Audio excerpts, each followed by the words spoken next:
Hi, welcome back. This is my take on 13.2. Now, we just saw two great athletes, Lindsay go against Annie, and if you were paying attention, there was a lot of technical data to be given in that piece. What we saw was, in 10 minutes, those guys are really metabolically very close athletes. And so what I'm going to show you, and before some of my compatriots in the network talk, we're talking about what I saw in terms of positioning mechanics, and then we'll talk about a little bit about how to get prepped for that. When I think 13.2, what I'm really looking at is low back. And what we know is that these weights are light. Athletes are going to be able to continue to go, but what we're really looking at is sort of the neurological efficiency of the system. That when people start to bake out, you're going to start to see kind of changes in strategy, less efficient motor patterning happen. You saw Lindsay start to have to use her hands to box jump, for example. So what we really want to talk about is, especially in this all-out sprint, the nuance and details of mechanics matter most. Where I'm going to see a lot of problems, and I think was illustrated, is that when people get tired, they want to leave their hips high on the deadlift. And one of the things that you'll see early on is that Annie adopts a strategy that actually looks a lot like the strategy of our best deadlifters on the planet. She pulls to her knees, and then she just has to bring her hip through. What ends up happening is that the only motion that really has to happen is here, and then this is a 2-to-1 mechanical advantage lever. And so when I bring my hip through, for every inch the bar comes up, right, I'm getting kind of 2 levers to be able to work through that. And what ends up happening is as I get tired and leave my hips behind, I'm going to have to bring up and through, and I have a lot longer lever to deal with. So absolutely today, make sure that as you're deadlifting this thing, you don't leave your hips behind when you get tired, but in fact that as you pull to your knee, you're really imagining just bringing your hip to the bar. And what will end up happening is you see that Annie, she brings her hip to the bar, automatically finishes shoulder behind the bar. If your hips are high and you finish, look how far my shoulders are in front of the bar. I'm going to have to travel a long way to get my shoulders behind the bar, and that ends up costing time when we know that the difference can be a couple reps between here and there. So first idea for me is that let's really try to save your back. We know perennially that this deadlift, heavy iteration, high box jump iteration, light deadlift, box jump iteration is a classic low back smoker. Some of the best athletes on the planet I know, I've been on the phone with after they've test driven some of these workouts, and they complain about getting the bilateral double pump out. Raise your hand if you've ever had the bilateral double pump out. Oh, everyone's got their hands raised. That's really weird. So what ends up happening there is that when we see athletes starting to overextend because it's expensive to be overhead, Diane will talk about the overhead stuff, but when we see athletes that are deadlifting heavy back, heavy hip dominant movement that performed poorly leads me into this overextended position, I finish, and you can actually watch Lindsay's low back on this, and as she gets tired, she leaves her hips and has to hinge up and over, and she gets a lot of fulcruming at these low joints. Classically, when those joints start to get a little bit hot, the back and erectors start to light up. This is compounded further by the fact that when you're jumping up and down off the box, if you're not adopting a strategy to sort of keep yourself a little bit of flexion, you're going to add a really large extension load. So how many rounds is that? 10 rounds? How many do we know how much you did? 12 rounds. So if we do the math, right, what's 12 times 15? A lot. Look at the deadlifts, right? A lot. And what we started to see in a compressed time, there are lots and lots of low back pieces in there, and a lot of moments for this overextension piece. So I'm going to show you real quick. We have Christine Carosi over here, and just show us that deadlift. Now we have a lot of weight on the bar for Christine. Christine is a great Olympic lifter, and what you saw is that she pulled to her hip and then pulled around. She's used to setting up and not deadlifting, so just go slower for me. Pull to your knee, and then just bring your hip through. Whoop. And automatically your shoulder comes behind the bar. We see a lot less bar travel, and she's able to cycle that back in. Keeping that close, goes to the knee, and then she just has to bring her hip through, and that's less work overall. We can travel the bar less. Now do that and leave your hips high for me, bar to the shin, and then see how much longer the cycle time is, or you're not able to clear that mechanism. Okay, so that's my first strategy idea. Second idea is that as we get prepped for the box jump, clearly you can go back here and watch the box jump prep Carl and I did last year. But here's what I want to do. I'm going to pull out my super gymnast. This is Courtney Walker. Now one of the things that you'll see the girls do really well is that they jump on the box, and they don't try to lift their whole hip up onto the box. They land in a slightly flexed position. So jump and land in a slightly flexed position. And then don't stand up all the way, so stay flexed. So by landing in a slightly flexed position, she's able to take some of the extension load out. As people get tired, they're gonna wanna go ahead and just kind of stiff-legged this on a way to hurrying up through the hip through, which is gonna add a large extension load into the middle of the box. So what we want our athletes to do is adopt a landing slightly flexed position. Go ahead and step down, do it again. She lands, slightly flexed, she brings her hip through, but here's the mistake. Instead of jumping off with the legs straight, go ahead and do that. Bam! Full extension load through the spine, loads her up again for the next piece. Jump back up again, landing flexed, bring your hip through. I want her to return to a slightly flexed knee, so bend your knees, then jump up. And now she's reloaded and she's taken that extension load out, and that's gonna make a big difference in terms of saving your back times 5 rounds, 75 of these iterations. The other thing that you'll notice that Annie does really well is that she jumps up on the box, she opens her hip, she bends her knees, and then she steps back with one foot. Go ahead and step back and then drop. So she steps back and drops, and this allows her not to have to jump to clear the box. This allows her to step back and then drop down, and that allows her to stay closer to the box so she doesn't have to add a translational component to this, so it's a little bit more efficient.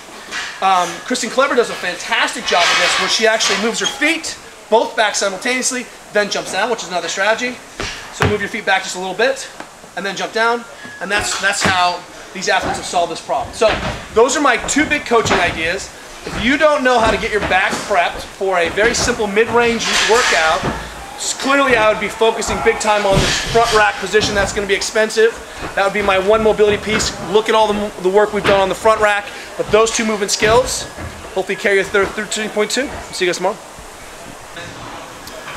Hey, welcome back to 13.2. So this week we've got a spicy metabolic stack here of some shoulder to overhead, some deadlifts, and some box jumps.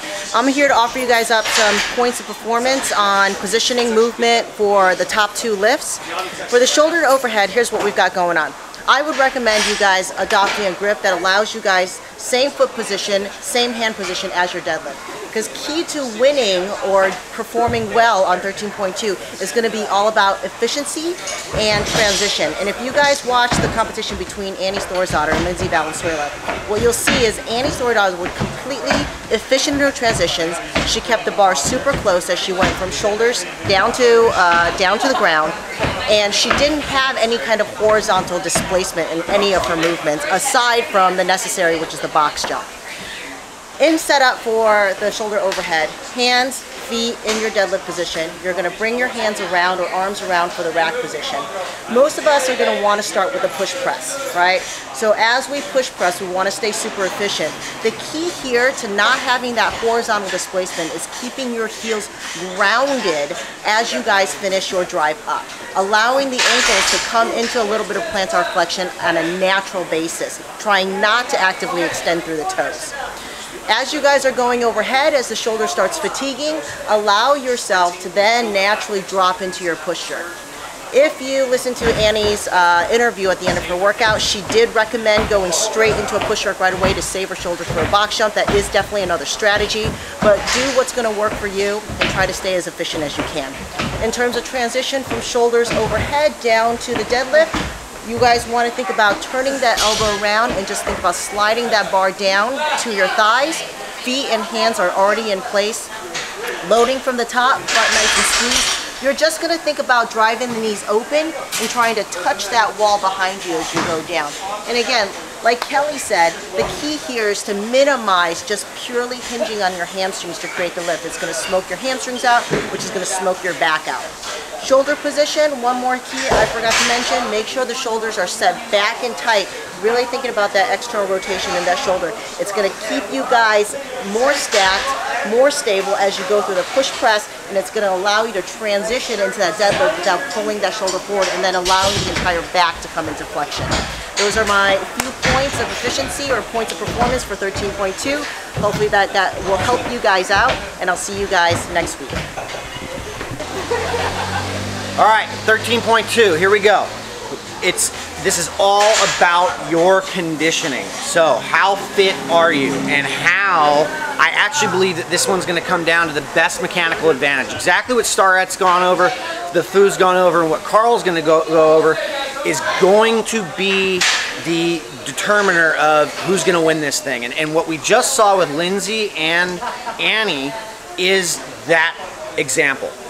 Annie continued to stay in a better position, and it didn't cost as much. Physiologically, what we're talking about with these two girls is not, there isn't a big enough difference to have that big of a jump in the competition. But what happened was is that it came at a cost for Lindsay because of the positional demands that were put on her and what she chose to put herself into. So what we want to see is, with a warm-up, we're going to want a much longer warm-up than we did last week, where we're looking at around 30 minutes, okay?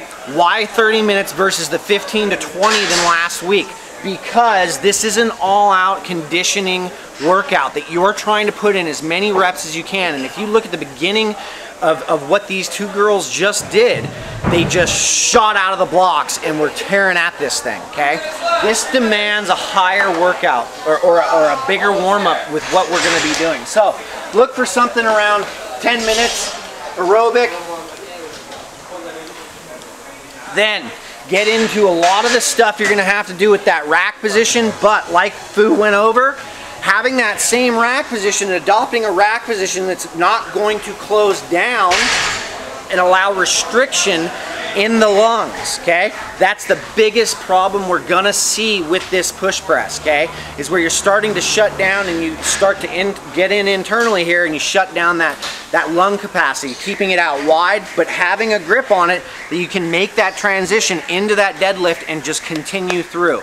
As Kelly went through with that deadlift, taking that position of power where we got and we're finishing through with that hip, not getting to that rounded back. And what we tend to see with a lot of people is loading up in that overextended position and then finishing here, but that belly being out, then transitioning into a box jump where we're actually landing in that loaded, overloaded position, and it's costing us a whole lot more than landing in a much stabler position, having that belly drawn in, being able to finish correctly, and getting right back off that box. So prepping ourselves for not only that front rack position, okay?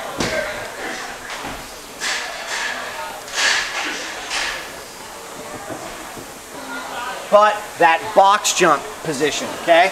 What's that gonna look like? We're gonna need to deal with those ankles, okay? So making sure that those ankles are working for us.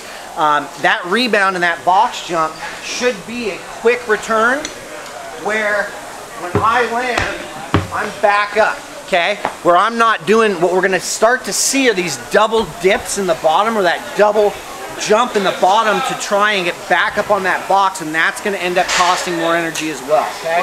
So prepare here, get into the base, get into the fundamentals of these. After we've done some sort of 10-minute aerobic warm-up, spend the time getting opened up with these things, getting the intensity up. I would take the intensity up 5 times with some short efforts, up to about 30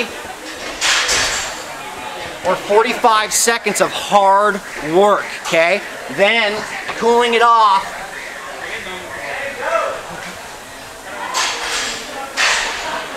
Cool off 5 minutes before you start that workout, and this will inevitably help you get through that whole thing. But the idea is that you're staying in these good positions, making these good transitions so that you can continue to move through this at your metabolic demand, okay? Got it. 13.2 and we're back. Week 1 done, into the second week, and we have some fun stuff. This is just a grinder. Shoulder overhead. We have a little deadlifting, basic just hip stuff, and then we have some jumping and landing. We've talked about all these 3 movements in the past, but I'm going to show you a very basic warm-up that you can do. First things first, we're going to do a candlestick roll. Everyone's done this before, and if you've done it, you know that it covers 2 things. One, it will give you basic jumping and landing patterning, which is feet release from the ground, feet come back to the ground. So what I want you to work on is the following. Can you get into a squat position with your feet together? Come down, let the knees come out. This is actually nice because it is gonna help you with the push pressing or push jerking, whatever you're doing. I will be push jerking from the beginning, no doubt, because I'm a weak sauce. But from here, we're just gonna rock back, legs up to the sky, come back to that same position. You're killing 2 birds here with this stone. 1, you're actually getting the hip movement going. 2, you're getting the jump. And if you're really nice and tight like I am, you'll feel like you're getting some thoracic mobility as well. So candlestick rolls, number 1. Number 2, we're gonna go over to a bar and we're just gonna do some toes to bar. If you have some rings, it's way better just because you can actually avoid fatiguing your upper body. So just hanging from rings, all I'm looking for is small swing, toes to bar, nothing to worry about that little strap.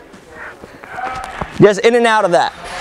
If you're on a bar, it's going to fatigue you a little bit, but on rings, you're at least going to get that compression. That's going to help you later on when you get into the deadlifting, just to feel a little more open. You can add a bonus, and it's over here, PVC pipe. This is what we're going to do. It's just a way of starting to work on maintaining a good position in your back. Kelly talked about this. You don't want to smoke your back out. So what we're going to do is this. I'm hollow rocking. I'm going to hollow rock, stick my feet through. Come back, stop, come back out. Feet come out of the PVC pipe. All we're seeing here is just a little hip compression, hold. Nothing too fancy, but it's gonna start flossing everything from the back to the front. It's gonna start positioning the back. Now, that's just for your ground overhead, your shoulder overhead and your deadlifting. Now, we're up to jumping. Couple of things. One thing, we want to get hips going. I'm going to get back on the ground. One of the things that we can do just to get it to wake up a little bit is some quick tuck open. Tuck open. That tuck and open is going to start activating the hip a little bit, start getting it moving. You can go from a tuck position to a tight position. Those positions are just good movement patterns just to get things warmed up. You have plenty of time before. Brian mentioned you have 30 minutes to get things prepped, and this is a little bit of that intensity piece that we want to get in right before the workout. Now, once you got calves taken care of, we want to start jumping. So how we're going to start jumping is feet together. If you look at my feet, all I'm going to do is start here. Slow movement. Once I have this going, I'm going to start accelerating a little bit. I'm just going to look for this little bounce. This is basic. Just like doing some double unders on the jump rope, some singles, just waking things up. Now here comes the big piece. I want you to start jumping front and back. Just this. The load in the back is where we're really going to get that accent of being able to jump back up on the box if that's what you're going to be doing, cycling. Now if you come over here, we want to look at small box first. We want to build up. You don't go straight into the working weight. You're actually going to build up slowly. So you start with a light weight. In this case, low box. All I'm looking at is jump on the box, stick the landing, come back down, bounce back up. Bounce back up. We've talked about this before. Foot strategy. We want the feet narrow during landing, little wider at the top. Mark the stand, come down, feet together, and then back to landing. And we're going to build up to the higher boxes. Now what you're going to notice, and this is for efficiency, and this is kind of bonus, is that if you can use your arms, you will get 30% approximately more power on that jump. So start with the small box, arms. If you think about them as two big pendulums, you want to use them. Up, stand, come back down, bounce up, stand. Those arms become fast. That's an exaggeration with the arms straight, so you can actually bend them. I'm here, arms bent, they land, come back down, back up. That little arm swing, ideally, palms just coming up, a little arm bend is going to help you. We can take it to a higher box. Up, land, mark the landing, back down, bounce up. That's what we're looking for. As the box gets higher or you get fatigued during the workout, what we can do is at the bottom we can pause. So let's say I'm tired. I'm here, big arm swing. I land, mark position. Jump down, pause, back up. Pause, back up. What I'm talking about here is not stuttering.